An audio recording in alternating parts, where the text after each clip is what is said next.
Welcome to some One Piece action. Okay, so this is where we've taken Perona, right? We had to restructure, like basically, I felt like almost a complete overhaul of what we did the first time around, realizing we had to make a choice. And her ability is resting a 4-drop or less, right? So what I mean by that is that's what we should focus on, resting the 4-drop or less. While the -1 is complementary, right? So in other words, we build the deck where we can take advantage and seek the benefits of being able to consistently rest a 4-drop or less. So that way you got like combo plays, like the X-Drake and the Ryuma and just anything else in general. We have supporting pieces, cost reduction is always a supporting piece in black combinations, but the cost reduction will allow us to rest bigger bodies. Being able to rest gives us an attack target so it avoids us attacking the opponent's life. And then it enables card effects from the green side, which are traditionally they're strong effects with an obnoxious threshold, right? Wait, we got a 2K. Look at this 2K. So that obnoxious threshold would be, the character needs to be rested, right? So it just makes it like a little bit more annoying, a little bit tougher to get these effects off, because it's like you have to wait for them to be rested. But now with Perona being able to rest them, then boom, right? Y'all already knew that, right? Y'all got that. That's face value stuff. So this is where the ability becomes complementary. We're going to attack, I believe, just to see if we can get a resource out the opponent's hand. That's always a good option. And if they let it go, then, we only put 1, 2, 3, 4. Interesting. So essentially what could have been done is have access to our -1. So that's like the complementary aspect of it, right? It's the... if they're already rested, now we have our -1 to utilize for combo plays. If they weren't rested, then we can rest them and do other things. So yes, focus on the resting aspect of the leader, and that will take you a long way. See, what we had done originally was think of it more as a blend. Like we got access to -1, we got access to resting. So we didn't focus. And because we didn't focus on one of the abilities, we didn't structure the deck well enough. So yeah, I feel like we're in a way better direction with this build. And feel free, of course, to take what we got and, expand on it. So this card, I think, is pretty cool. So it allows us to KO something. It allows us to rest something, right? And if we need to, we can KO the very thing that we rested, right? You rest first, then you KO. But you rest a 6-drop, and then you got to KO a rested 5-drop. So, yeah, it's pretty cool. We get attack targets. See, that's the strength behind rested characters, is just having something to attack. This game's about resources, so always being able to attack something rather than the leader. Your leader is just going to get the opponent is just going to get depleted completely. So it's interesting. Like, I think we overlook a lot of strengths from the card game. I think, and I said this plenty of times, I think when a meta comes out, we tunnel vision too much on what that meta wants from us. And because of that, it stops us from like seeing the strength of certain cards and certain leaders and certain decks. But I get it though, I get it. You go up against this meta deck and it's just doing these things for free, willy-nilly. You wonder to yourself, does your opponent even have to think about it, or is this just autopilot? You know what I'm saying? But what you call it? Yeah, sometimes cost reduction. There you go. Sometimes you just gotta think. Sometimes these games require us to just think. It's kind of weird, right? Doesn't make it bad. right? It just means we have to earn it. That's all. That is all. I will give credit to Red Green Law decks back in the day, though. Strong deck that you had to think. I got to give that deck credit. So yeah, the strength of green is resting, and which is interesting is manipulating Dawn in a rest or active type of situation. So I feel like now we're seeing like more and more cards that restand Dawn from the green's end. I feel like we're getting a lot of value out of that Borsalino.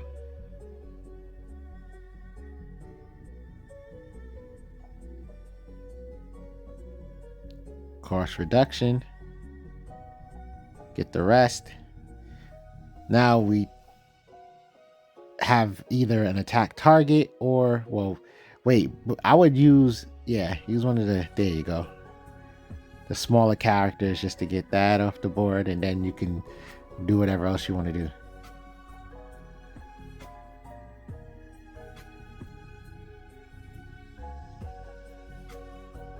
Favoritism. He just clearly favors Helmeppo.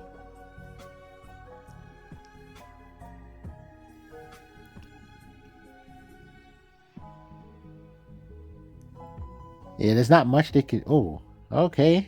That's a 8-drop Dofi, I'm thinking. And then they get to double. Okay, there it goes. Get some active Dawn. That was a pretty strong play. Their board's looking healthy. What the heck? I mean, they're kind of close to fumes right now. Considering they're kind of close to fumes. They got 3 cards in hand, but they got a big body on the board. We have a -1, a -3. So 2 cards will allow us to get the Dofi rested. And then we have X-Drake.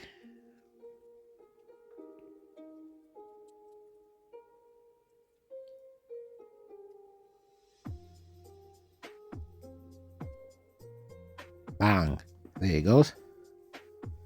So we're still good. We got 2 blockers. And we should get them pressed close to lethal. We only got the 1 brick in our hand.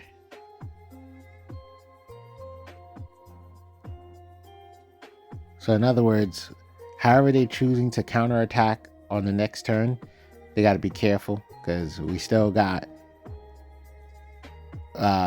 2 blockers and potential 9k. So that doesn't sound too free right now.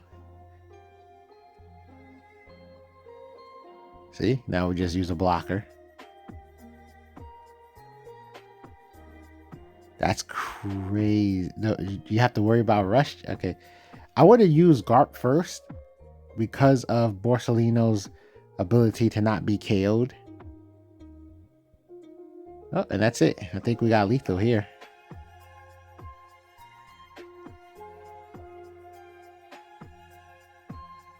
And they don't really have that many cards in their hand. Notice, see, we got attack, attack, attack.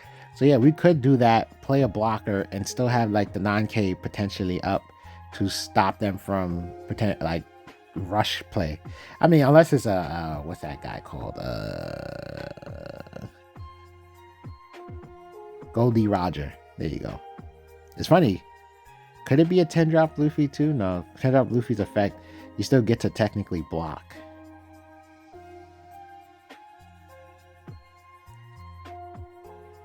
Yeah, you're gonna have to put the Borsalino on the board.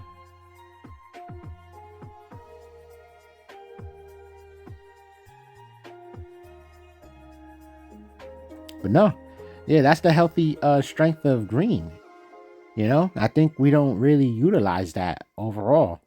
Is resting and then just always having an attack target that isn't the leader is pretty strong. It really denies the opponent resources, and then in just one single turn, you can just do 3 life damage, bang, bang, bang, and it's like, okay, cool, lethal next turn. You don't have all the Dawn in the world to just play every card out your hand.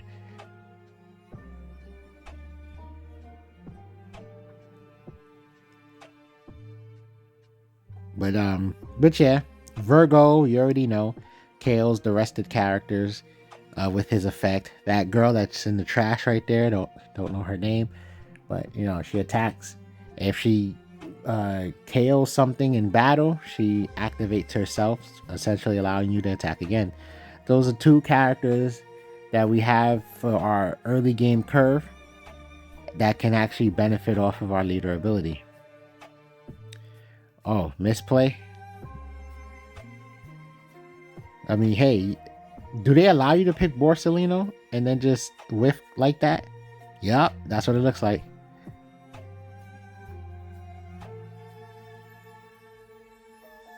We're like, nah, we good.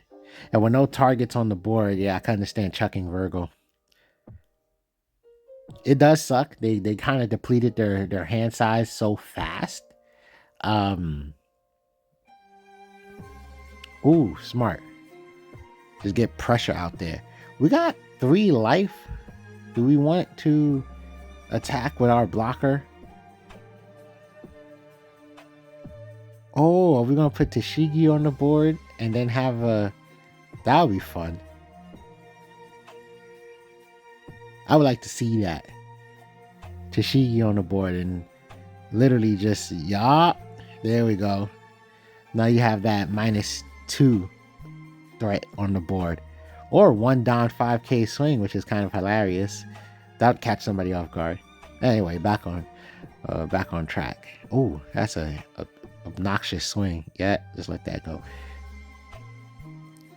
You only got 3 life left at that. We got 2. KO and that Basil would be annoying to do. But then they're gonna attack with it. Anyway. Yeah, just rest, attack, rest, attack, rest, attack. That's green's power.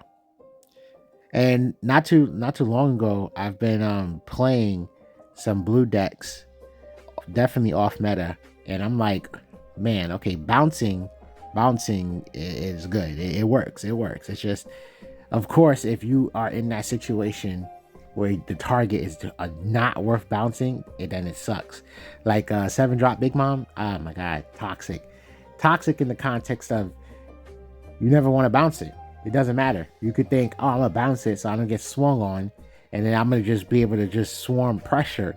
And if your board state doesn't confidently have that situation going, then they'll just play it again. And then it's like, of course I'm gonna grant you a life, right? Because my life is too low, and then they're getting free leader swings that you gotta oh no, that's not a target you want to bounce back. That's all I'm saying. Oh, this is a 10-drop. Oh, they're doing that thing. I'm so glad we developed eShow. Wow.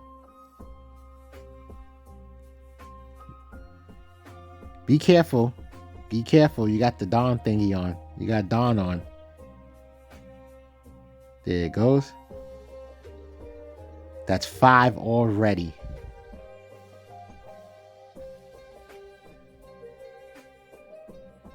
Gotta make sure your math is healthy.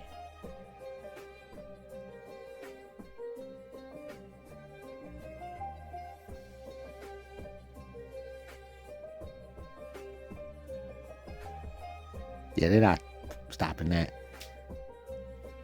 I know they're pooping themselves. They're just like, oh crap, he really subtracted my 10-drop. Oh, he's confident. He's not pooping himself. Did he just chuck a 10-drop? Maybe because he felt like he needs counter power.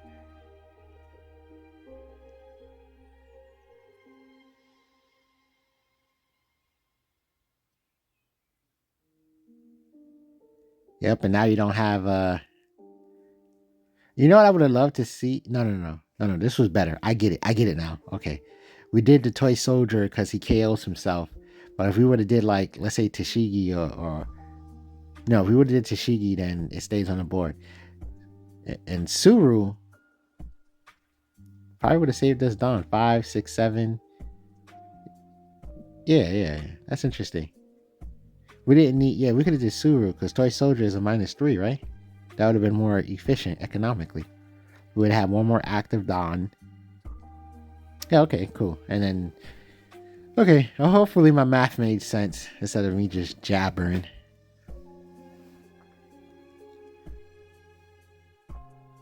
$2K.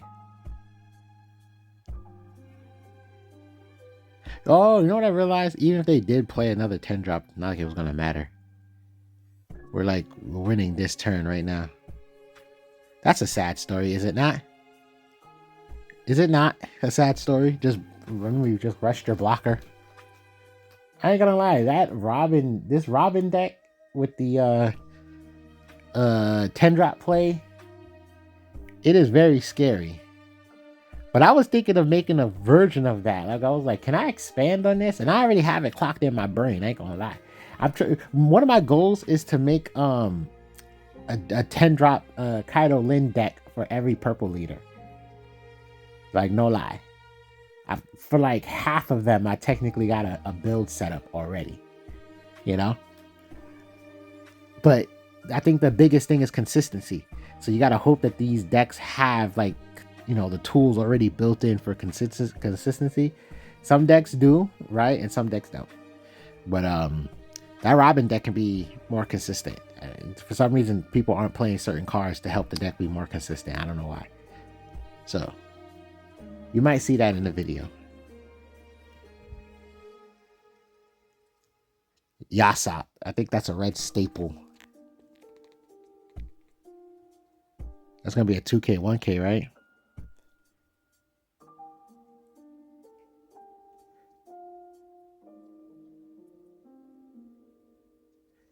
Okay, Helmeppo's being developed early.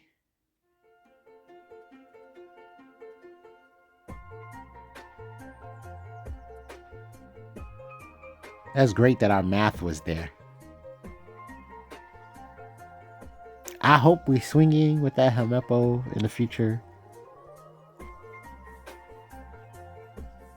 I'm not saying we have to do it next turn. I'm just hoping we see it. Oh my god! I know what's gonna happen. Oh wait, no. Okay, we might get lucky. Okay.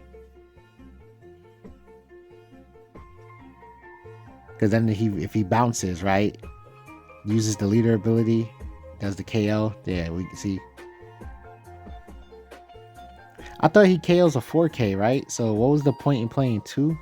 Doesn't she do minus 2,000? Unless I'm mistaken.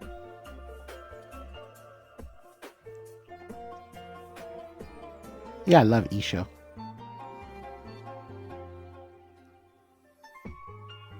Now things are about to get toxic.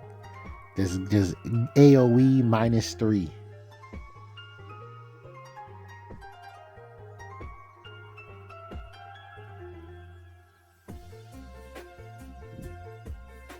Yeah, I mean, our hand is too good in the rest of these situations. Like 2K, if we get what's his name on the board soon, Kuzan, it's definitely a wrap.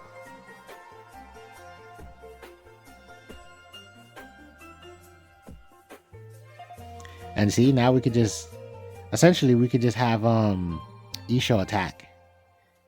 Okay, so we're just gonna put all that pressure on lead, which is good too. We don't always have to try to deprive our opponent of resources. We could just help win the game, you know? Sometimes just going for game is the right play too. You don't always have to play it safe. But I think at this point, there's nothing they could do. Because that minus 3, minus 4, we got a Helmeppo in our hand. We got the event. And then we got 2 X-Drakes. Essentially, there's nothing they could do. But the probably the number one thing since day one when it comes to the potential of resting a character is to get around blockers. So even if you ended up playing a blocker like you saw last game, we could just rest it and then just, you know, go for game.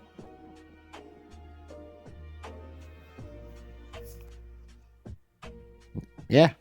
So it'll be bad manners if we just rest the character and attack into it at this point, because I feel like we're threatening lethal, but then again, he could be playing an event. He got 2 active Dawn and he got 2 life still. So all it takes is for him to, I don't know. Okay, there you go.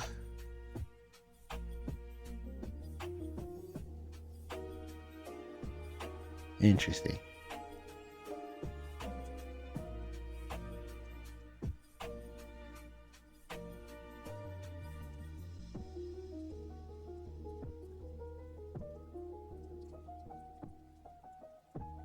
Hamepo, Isho.